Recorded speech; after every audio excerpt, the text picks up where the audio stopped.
现在终于阶段性的气温回暖了，因为还会有倒春寒。不过现在的日照增长了，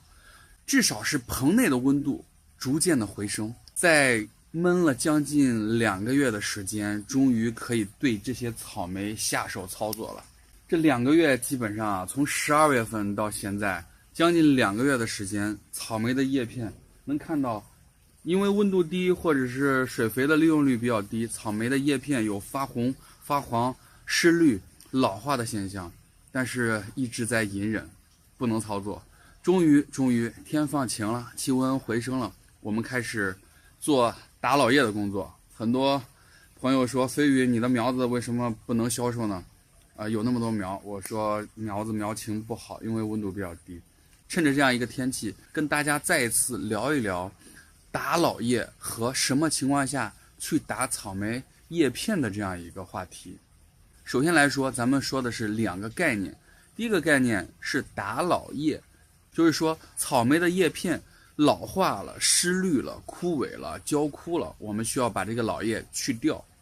因为它留下来不会因为光合作用转化为能量，反倒会倒吸其他叶片产生的能量，消耗过多的营养。还有一点，老叶持续留在草莓的植株上，也会发霉呀、病变呀，会产生有病虫害的这样一个风险。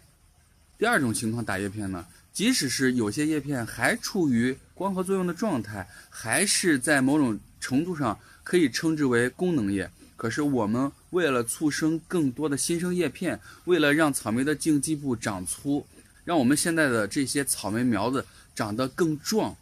就打掉一些叶子，把草莓的吸收的某些营养主要用在草莓的植株，特别是茎基部的生长上。在这种情况下，我们也会打草莓的叶片。这些是过冬的草莓啊，看看叶片因为长期的缺光和比较冷，它们不是那么的油亮。看下面的根系还都是以白根为主，这根已经扎到了这些防草布上面了。这些草莓应该根系都还是挺好的，这就是草莓的根系没有问题，它们起码是接地的。可是草莓的叶片因为是在空气当中温度比较低的情况下，导致了草莓的叶片表现非常的不好。这些叶片一直忍着，就算有杂草也没有去给它去除。现在的这样一个天气和季节，就是来处理这些叶片的这样一个有利的时机。这些草莓的根系应该也都扎在下面，已经跟这个防草布紧密的相连了。那我们打叶子有一个什么样的前提啊？不管是老叶，像这些它们是老叶枯叶，我们一定要打掉。而像这一棵，它植株还是比较小的情况下，一个有侧芽，另外还有花枝，还有这么多多余的叶片，我们就要给它疏去花枝，疏去侧芽，然后打掉过多的叶片，给它留剩3叶一心、4叶一心，甚至是2叶一心，侧重的让这个茎基部长粗，让这个苗子粗壮，让它的茎基部也好，叶柄也好，叶片也好，有一定的木质化，这样的草莓才会相对来说比较强壮，有能力去抵抗病虫害。那我们现在就以这眼前的这几棵草莓为例，不管是老叶也好，还是这种功能叶也好，给大家做个示范，我是怎么去处理这些叶片的。首先，在草莓打叶子之前，我们要具备2个条件。一个条件是先把这些草莓提前的1天或者2天浇水，让这些基质是湿的，让草莓的叶片处于一个保水的状态。这种情况下，草莓的叶片是比较脆的，它的细胞里面是满含水的，而不是萎蔫的状态。如果是萎蔫，这个草莓的叶片茎基部都会比较韧或者有弹性，不太好拔，甚至会把这个茎基部拔掉。第二，我们一定要选择晴天。为什么晴天呢？在晴天的时候，你打掉叶片，草莓的叶片伤口会更快的愈合。如果阴天，特别是天比较冷的情况下，它可能3、5天都不会愈合。这样如果伤口不愈合，更有利于某些病菌、病毒顺着草莓的这样一个伤口进入到植株体内，使草莓感染病害。像这一棵草莓，它旁边还有老叶，然后还有花枝，我们提前已经给它浇好水了。现在能看到大晴天，在打老叶的时候，一只手要扶着草莓的这样一个茎基部，另外一只手去从侧面给它从斜方往另一头这样打掉，而不是这样直着往下拽。我们是从一侧向另外一侧这样，就相当于给它有一个切角，会比较容易把草莓的叶片给打下来。是这样的，有一个斜角度，就把它给打掉了。像现在这种情况下，草莓应该还有6片叶子，而且能看到它还有侧芽。在这个时候，还是选择一个主芽，然后把侧芽给抹掉。这样侧芽抹掉之后，它就会把所有的营养灌输给这样一个主的茎上面，这个侧芽我们就不要了。现在我们看到它还有一个花茎花枝，在只有这么小的叶片这么小的植株上，这些留这个花，即使它是好的花，像这样即使它能授粉的，我们也要把它打掉。现在看这棵草莓根系也挺好，目前叶片呢，这一颗稍微有一点点因为温度比较低造成的所谓的肥害。现在我们这颗草莓就由刚才的样子，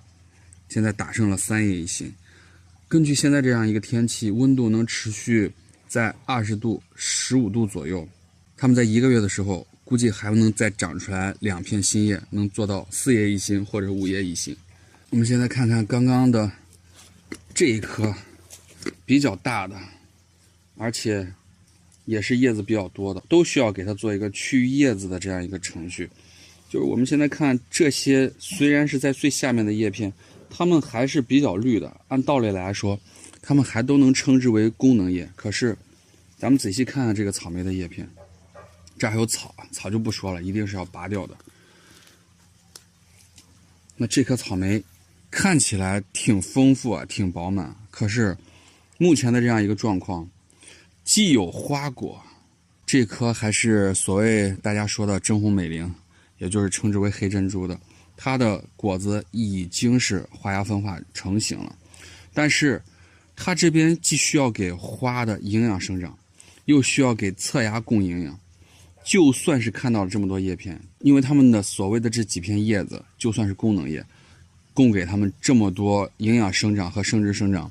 是跟不上的。另外一个，我们现在这个草莓主要的任务是让它长大发粗，不管是在开花还是走匍匐茎，作为种苗也好还是生产苗也好，我们现在是需要给它做一个修整。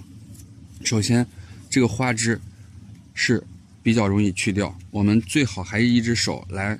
辅助，让一个主茎不会被伤害和变形，这样就去掉了草莓的这样一个花枝。很可惜的一颗真红美龄。然后在这个时候呢，就用手去掐住这个侧芽的根部，然后去把这个侧芽左右先晃一晃，然后把侧芽给抹去，这个侧芽就抹掉了。现在再看这个草莓，1、2、3、4、5、6，还有6片叶子。那我们现在就考虑6片叶子，还有1片新叶，新叶中间还会有新的小叶子。那在这种情况下，这些叶片我们都需要打掉。打掉它们最主要的任务是由它们制造的光合作用，让这个茎基部先长粗。茎基部长得越粗，就相当于这条生命营养的运输通道会比较粗，它们会有源源不断的更多的营养灌输给新的叶片，所以这些新的叶片才会能长得更大更厚，叶子的颜色才能更绿。那我们就舍弃这些所谓的还能在正常光合作用的叶片。叶片也一样，我们不要这样直直的拔下来，这样会看，这样晃动会可能导致这个茎基部损伤，甚至是掰断它。我们就从这个方向到这个方向一个使劲用力，就是这样，侧面有一个前提还是要扶着它，就是从侧面这样一个侧向力，就很容易的把这个叶片就掰掉了。这2片叶片也一样，还是给它一个侧向的力，这样就比较容易去掉这样一个叶片。最后的1片叶子，看这个方向不好使，那就从这个方向就容易。这样的叶片是从茎基部去掉，就有这样一次的伤害，不会造成2次的伤口。刚刚咱们看到那一棵既有花又有果，叶片还挺多的，所谓的比较喜欢人的草莓，其实修成这样，它才是最健康的，这是我认为的啊。所以其他的这些叶片，就趁着晴天的时候，我们就按照这2颗草莓的处理方法，把它们全部都给理理发、剃剃头。如果你有更多关于草莓的问题，你可以在每周1、3、5的晚上进入直播间，也就是飞宇的草莓自习教室，跟大家一起来讨论关于种草莓的相关话题。好了，今天的视频就到这儿吧。